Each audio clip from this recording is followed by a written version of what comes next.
Ugh. It's Friday. Yep. There's that at least, I guess. Mm-hmm.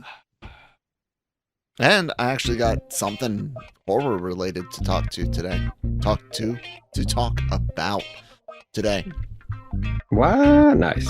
Yeah. Anyways, hello everybody. Welcome to the Daily Cup of Genre here on the Genreverse YouTube channel and Genreverse Podcast Network, wherever you get your podcast from. I'm Kyle. The other guy is Manny. Hit that subscribe button if it's something you haven't done already. If you have, thank you very much. And check out all the other great content we have here on the Genreverse YouTube channel and podcast network. Stuff for Marvel, stuff for Star Wars, lots of anime content, anime reactions. You want to go see Christine and I not cry over something apparently a lot of people cried over. Check out our Oshinoko episode 1 part 2 reaction. Now check out both parts. That's that. LRMonline.com and the LRM YouTube channel. There. Now we're done with the housekeeping, plugging, and all of that. Manny, it's Friday, man, and I know you usually fill your weekend with some movies. What's on your agenda, man? Renfield is on my agenda this weekend. That's the main one. So you actually excited for it or just curious? Nah, excited. Okay. We love Nicolas Cage because we know it's either going to be a masterpiece or a car wreck. And regardless of which one it is, it's going to be satisfying. It's going to be satisfying.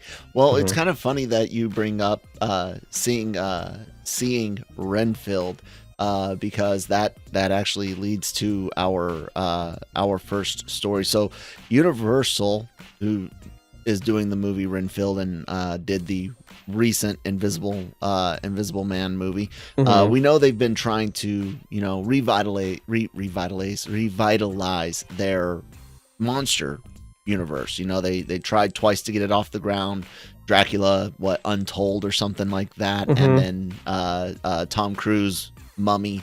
Both of those kind of flopped, so they went with something a little different, where they're just like, hey, we're gonna make a bunch of stuff. It may or may not be connected down the road, which is honestly the better idea. So here's the thing: the group behind the recent Scream films, known as Radio Silence, made up of Matt Bettolini-Olpin, Tyler Gillett, and they're going to be directing a untitled film right now.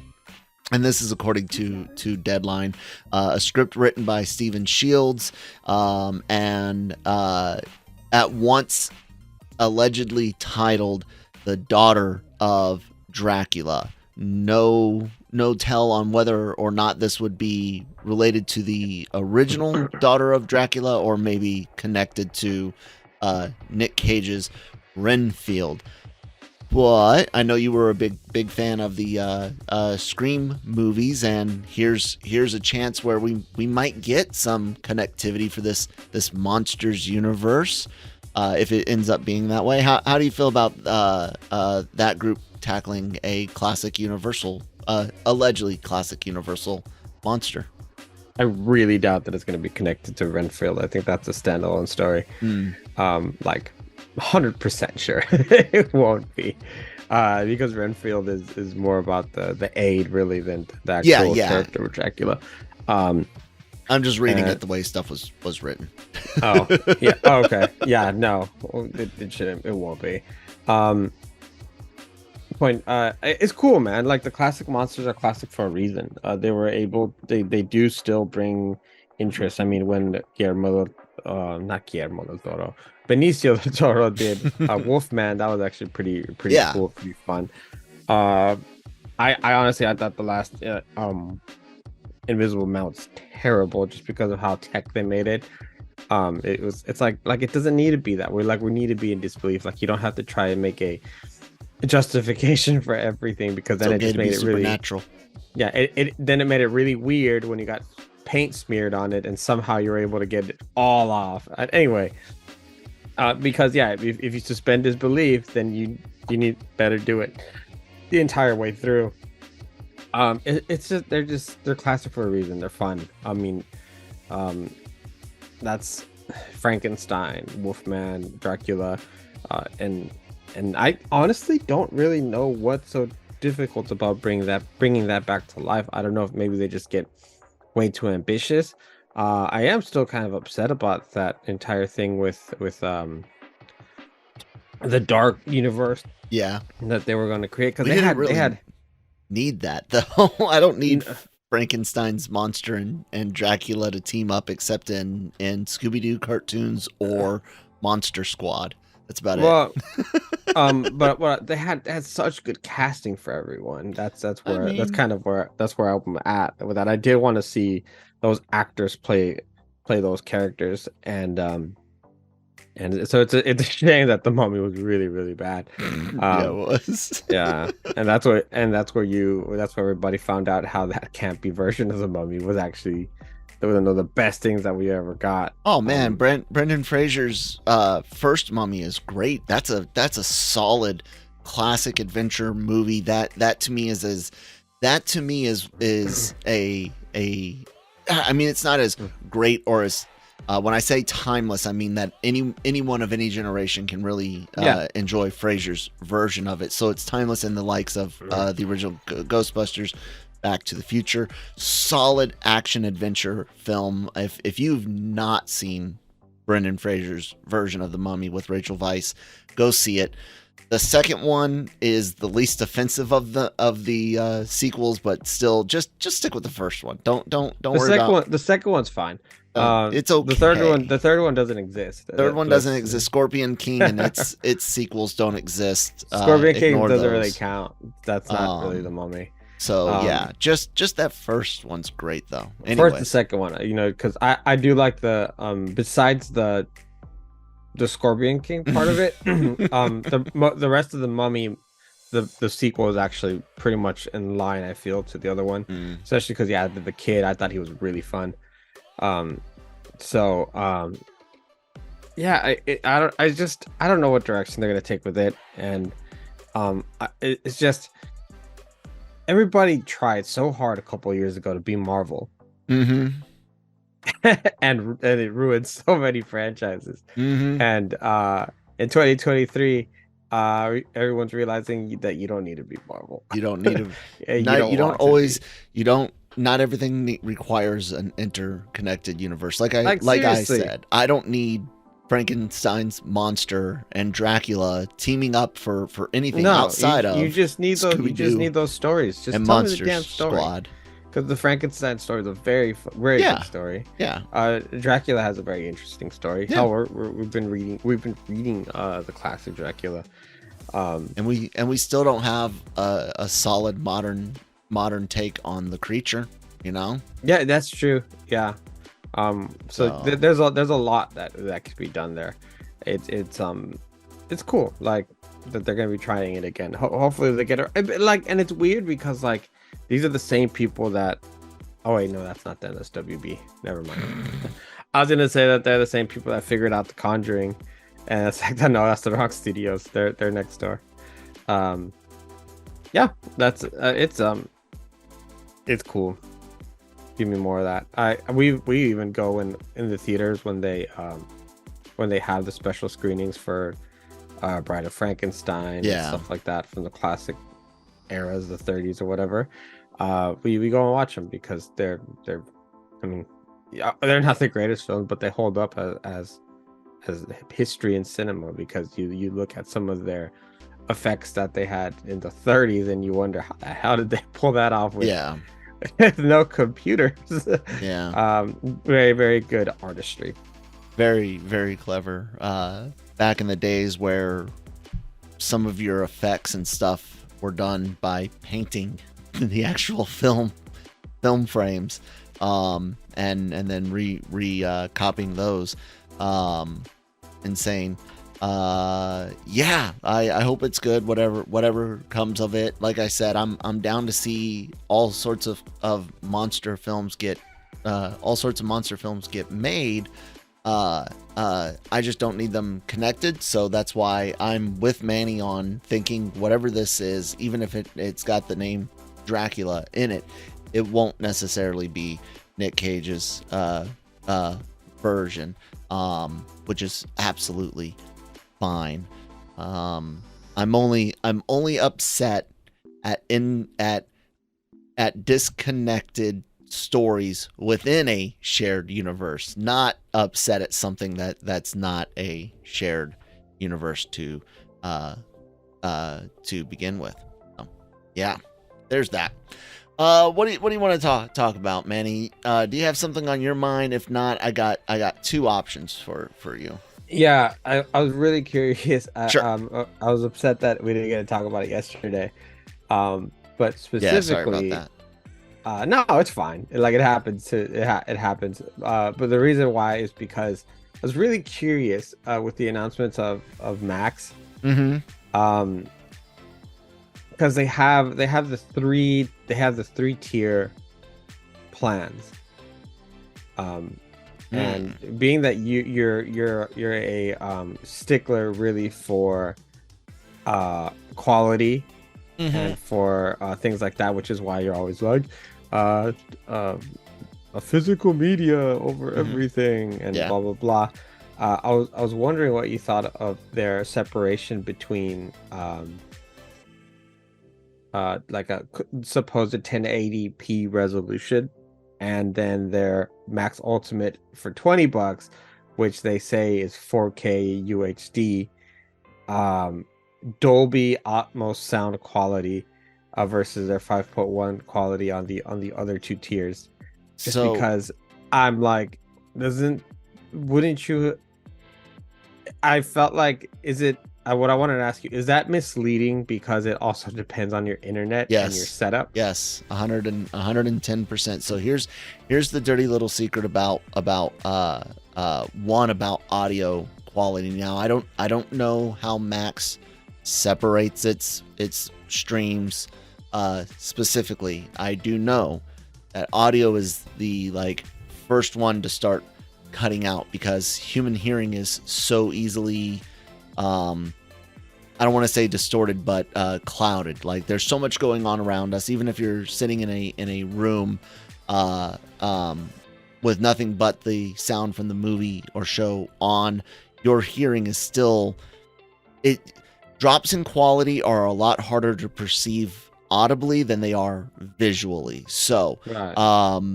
I really don't think the average person, the average person can tell the difference between the top tier streaming audio and say just good, solid, hey, that sounds fine, streaming audio. Now on the visual side, very much dependent on your home internet setup. And not only that, but dependent on the bit stream allowed by the client that you're using, desktop app, TV app, browser, your personal computer, your ISP, all of that is going to play into it. And most people will not be able to tell the difference between Netflix 4K, because it's not not going to be true 4K. It's compressed, bitrate issues, your own internet speed situations, all of that go into play. Most people won't tell the difference between the 1080 and the 4K, especially if your TV offers a little bit of AI upscaling, which a lot of modern TVs do. Don't pay for 4K. The only thing that sucks about the difference between the Max ad free and the Max Ultimate that I wish were the same as the number of concurrent streams. For the longest time, the average American household's been 3 point some odd people, rounded up to 4, usually a couple and their 2 kids. So having just 2, and 4, and especially considering the $4 difference between ad-free and ultimate ad-free, man, maybe it should have been like 2, 3, and 4. Because because usually couples will watch something together while one or two kids watch their own shit. You know, that's at least that's how it was back in the days of cable and satellite when I was a kid. But even, you know, me and my wife, there will be three streams at one time potentially. We Lucas, her, and I are never all watching one app, but 3 different shows. But when you have older kids, you know, that matters. So that to me is one that I kind of dislike. But honestly, guys, max ad free. Honestly, if you're not just a stickler and you can actually tell the slight differences, even with compression and internet limitations, if you're not one of those few, just stick with the mid tier, the $15.99. Most of you are not going to be able to tell the difference, honestly. And then think about whether or not you really need 4 concurrent streams. Yeah. Didn't I say they were just going to call it Max once? No, I think I said Discovery Max. That would have been terrible. Yeah. Either, like, yeah, but I'm surprised it's not Max Plus, though. Yeah, I was sitting there and I was like, wait a minute. Why would I? It's like you can offer it, but there's so many other things that need to be going right in your house in order for you to supposedly enjoy that setting. But I guess if you do buy it, is because you understand it and you do have and you're kind of like Kyle, which is fine, because if you want the best quality for things, then obviously then little things like this matter. But you know, it honestly, we already have like HBO Max now, because we watch Succession, we watch The Last of Us, we watch Game of Thrones. I mean, they do put out, HBO really puts out really good quality stuff as far as TV that we like to watch. I mean, Brittany watches Euphoria also. I'm gonna get started on White Lotus to catch up on that. I'm currently finishing up Titans. So now adding that Discovery Plus catalog actually makes it even better for us, because we like those Discovery shows, and we like the Travel Channel shows. Hell, my daughter's such a huge fan of Ghost Adventures and shows like that the value in that is actually makes it better, because we're paying the same thing now for 2 streaming services. So yeah, it's cool. This is one of those mergers where this particular aspect of Discovery Channel's stuff and HBO Warner stuff coming together, really, it wasn't the same as Disney becoming the, you know, big guys for Hulu and their own. You know, it wasn't the same as Fox and Disney, or if Sony went somewhere. It's a little different because of how niche Discovery Network stuff really is. You know what I'm saying? And I don't mean that their audience is small in any way. It's a large, dedicated, but very, very dedicated. And if you're not into it, you're not into it. Yeah. That type of niche audience. While Warner, HBO, Time, all of that stuff was mostly scripted entertainment with some documentaries and a few shows like a Real Time with Bill Maher or something like that. So I think this is I'm really excited about seeing how it feels without having to bounce between the two, because I'm one of those niche people for the food stuff. He loves me some Food Network and Cooking Channel. So having all of that on one, and it's always been one of those things that I've always really had an issue with in the era of streaming is a first world problem here, guys. It takes too long to switch apps to go and find, you know, when you search Netflix and you don't find anything, and now you want to go to search Hulu, it takes too long. I grew up where checking channels was as easy as just hitting the up or down button, right? And then the guide channel was really great. Yeah, it was slow waiting to get to, you know, the channels you were waiting for, but the internet eventually did come around in 93, 94 to help out with that. So I'm used to even faster channel changing than you guys are these days. And it's like I said, first world issue, but this will solve that for two services for us. Yeah, because yeah. they're actually merging it together. It's not like, hey, you could get it as a bundle now, and then we're actually gonna when we talk about the numbers, we're gonna act like it's one service. Yeah. They are so, keeping Discovery available as a separate app for the foreseeable future. They will be not adding any new, or not, I won't say any, but they won't be adding as much new stuff, if any, to Discovery, where they'll be advertising, hey, if you go to Max, you get all of what you have now plus some. Yeah, because a lot of the things will be now Max originals and things exactly. Like that. So Funimation and Crunchyroll, and I don't know why the complete merger, because there's still things that are not on, like the best season of freaking Scientific Railgun. Certain Scientific Railgun is the English dub, which I like, is only on Funimation for the second season, the best season. The rest of it is over on Crunchyroll now, which is just confusing. But yeah, here they're adding. They're gonna try to get them to all go over there. I don't know how long it'll take, because that's the point I was trying to make when I got kind of sidetracked with the title. I don't know how long it will take for Discovery to truly disappear, because here we are a couple of years after the Funimation and Crunchyroll merger, and Funimation still exists.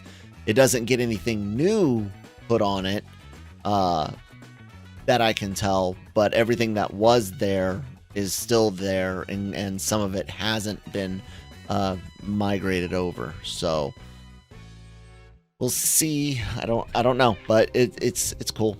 It's cool.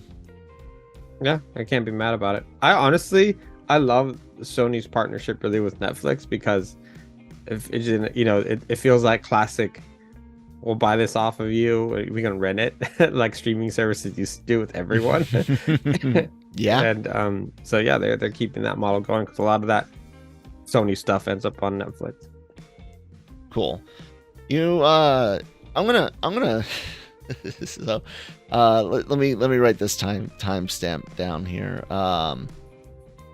Me and Christine and I watched a anime over the last 2 days, yesterday and the day before, because it was an hour and a half first episode. It was a little movie, and it's got a real sad twist at the end of it. And I had, unfortunately, in researching the show, and by researching I mean I'm looking up, I'm looking for like a plot synopsis, when is it coming out, because we are generally anime only, which means we don't read a whole bunch of manga. We don't know what's going to happen, and we try to remain spoiler free.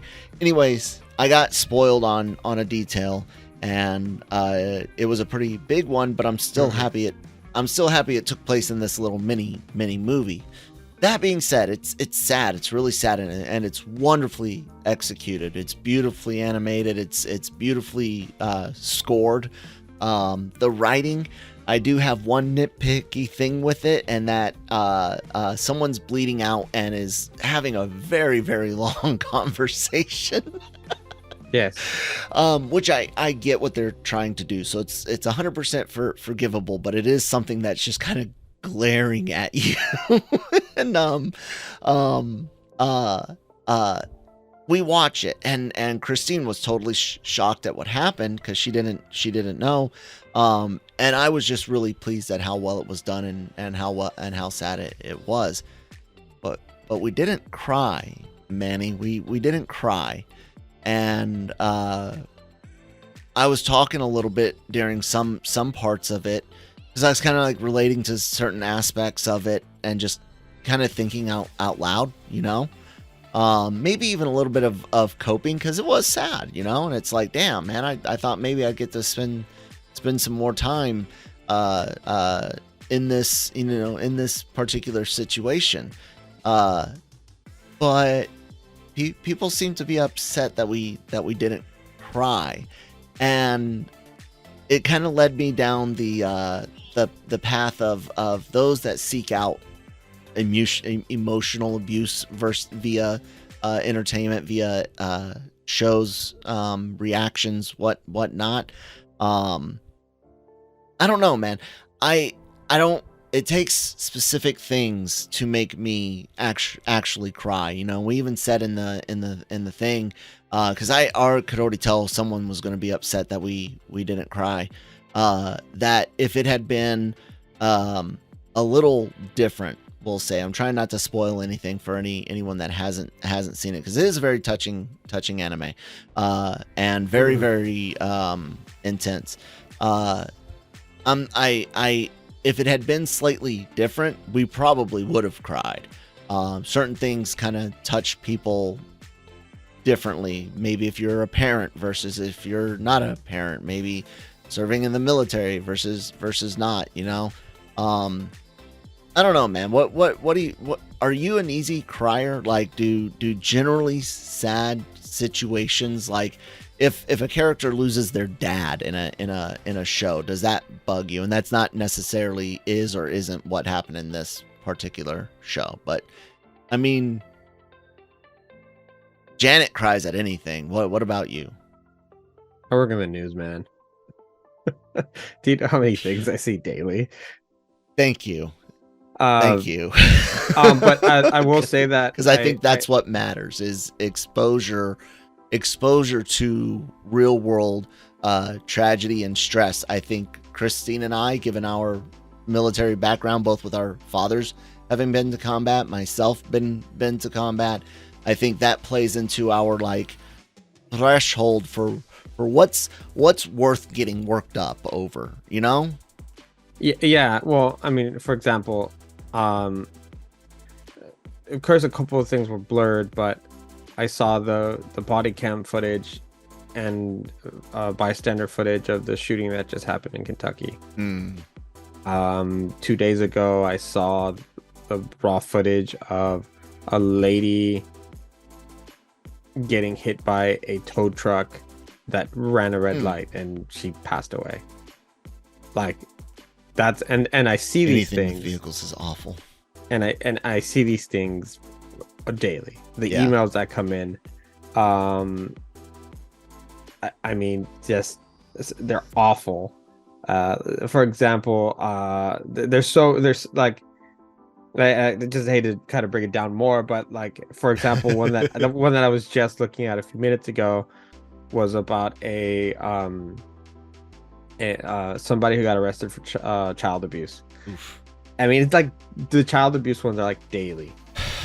So after a while, you need to develop some sort of callus for things like that, or else you're never going to survive the industry. It's okay to feel things, and you need to, because you need to keep that humanity. But it's a lot harder to kind of get you. But what I will say, though, it just depends also if I am allowing myself to take that roller coaster ride. The same way that I allow myself to be suspended in disbelief in a horror film. Yeah. So, if I want to feel vulnerable with the project and everything, and just kind of let the story take me, then fine. Then yeah, maybe I will. But it's not as much these days because of my day job. I will say that I do get emotional sometimes when I see like my daughter getting emotional at scenes and things like that. It's just nice to watch her feel. But definitely not nearly as much as her. But yeah, if I'm going to tell you that there's something specific that gets me, not these days.